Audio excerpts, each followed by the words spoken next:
Here's a physics situation for you to think about. We know that if you take a wheel and let it roll down a plane and then a frictionless block, the block will get there first. The block will go faster. But how can we explain that in terms of the work energy principle? So the work energy principle says the work done in the system is the change in kinetic energy plus the change in potential energy. And it depends on how you define that system. If we define that system as a point particle, then we only have change in kinetic energy, and then we can include the gravitational potential energy if we include the Earth in that system.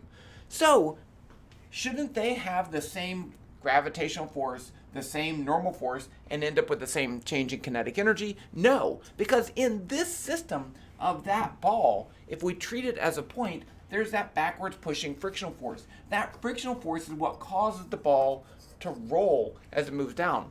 So that backwards pushing friction force in this system would be work done, a negative work, and that means that we'd have less change in kinetic energy. Now, if you use the real system of an actual disk, then friction doesn't actually move and does no work. How do we account for it in that case? You would have to include rotational kinetic energy. So now it's not a point particle anymore. It can have rotation about its center mass, and that's another form of kinetic energy. So this one gets to the bottom, and it has rotational and translational kinetic energy, and that's why it's not going as fast.